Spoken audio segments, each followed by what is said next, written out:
A manhunt underway in Antioch, Tennessee, after a gunman kills 4 people and injures 4 others at a Waffle House restaurant. Here's what we know right now. Police are asking for the public's help in finding 29-year-old Travis Ranking. Authorities say the gunman arrived in a truck and came out wielding an assault-type rifle. Police say a man believed to be Travis Ranking was last seen wearing black pants and no shirt. CNN's Diane Gallagher is on the scene. So, Diane, what are you learning?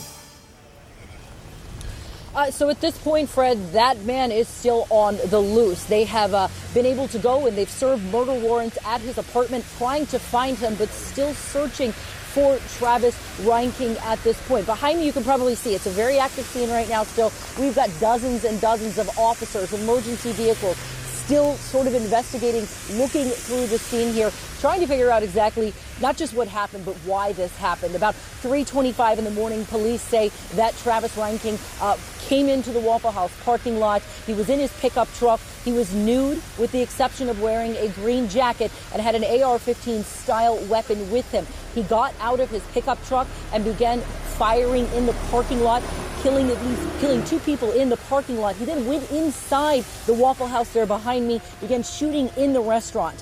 At that time, another man, 29-year-old James Shaw Jr. He was there at the restaurant eating. He went into the bathroom. Again, still a very active situation. I apologize for that, Fred. But James Shaw Jr. went into the bathroom.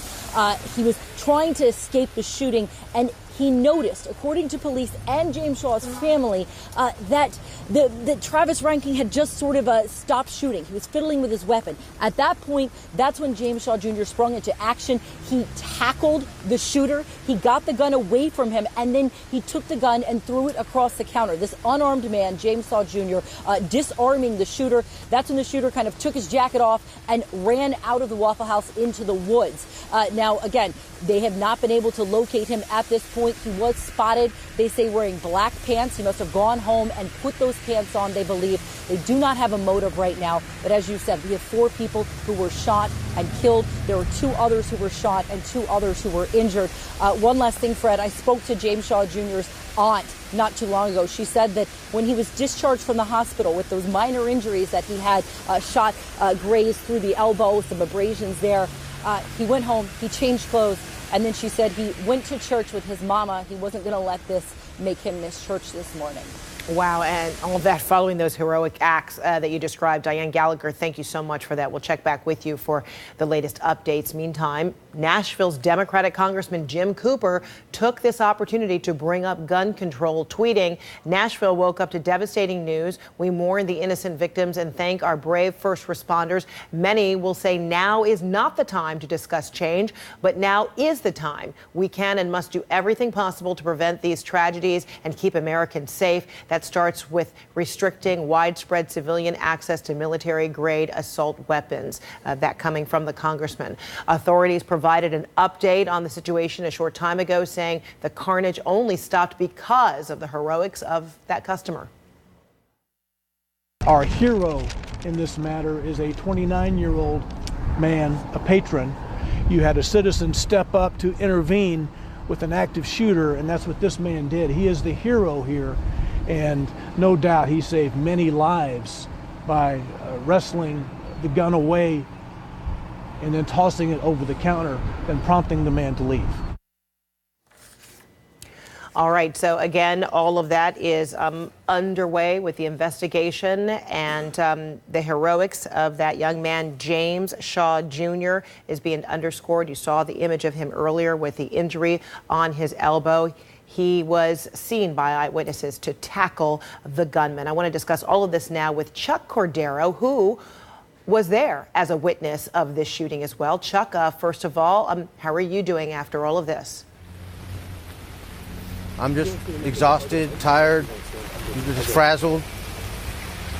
So, Chuck, if you don't mind, just kind of take me back to in the early hours overnight and what happened from the start at your visit there at the Waffle House. I pulled in to the Waffle House to visit my buddies that worked there. I sat in my car for a minute because they were very busy. I guess me and the gunman pulled in at the same time. The cook, my buddy T, was outside smoking a cigarette, and he waved at me.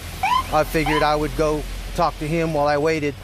As I got out of my car, the gunman got out of his truck, shot one of the customers that was entering the restaurant, and then shot my friend as he was trying to get away. At that time, I dropped to the ground and was able to keep an eye on the shooter from underneath my car. I was just fearful that he was going to come around my car and try and get to me, but as I watched him, he fired a few shots through the window, and then he stepped inside the restaurant and started opening fire inside the restaurant. Oh my goodness! And so when you saw that he aimed and shot at your friend and then made his way inside the restaurant, what was the elapse of time here? How quickly did all of this happen? And describe for us who is now the suspect is being described as Travis Reinking, but describe for me the demeanor, what he appeared like to you when all of this was unfolding. It was just really, really bizarre. He had tall, thin, kind of disheveled, brownish blonde hair and naked. It was just really, really bizarre.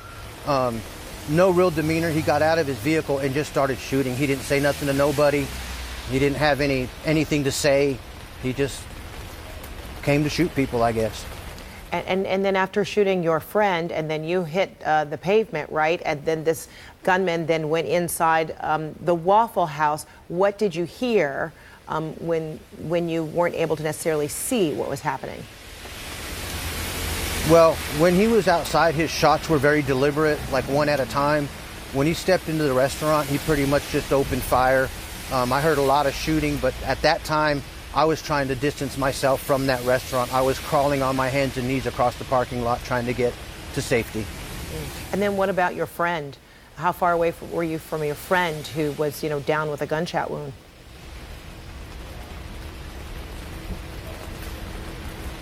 Maybe 20 yards, maybe less. And I know how difficult that was because you're trying to see how your friend is doing at the same time. You're trying to take cover. Describe for me what that moment was like for you. Well, I did not get a chance to get to my friend until everything was over and done with.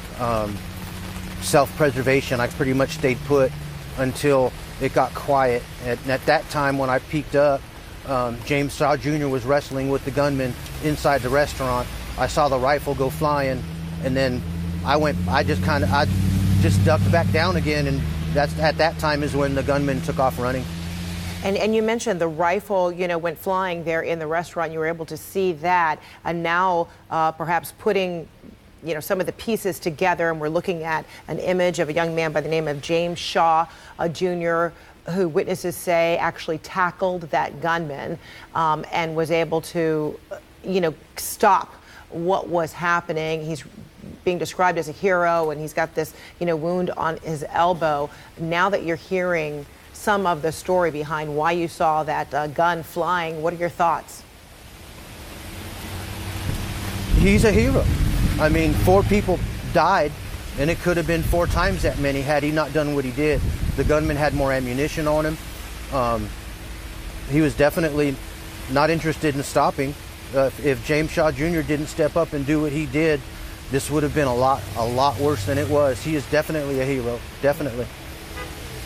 James Shaw being described a hero. Chuck Cordero, thank you so much for your eyewitness accounts. And I know this is, you were quite shaken up for some time. Appreciate you bringing your side of events.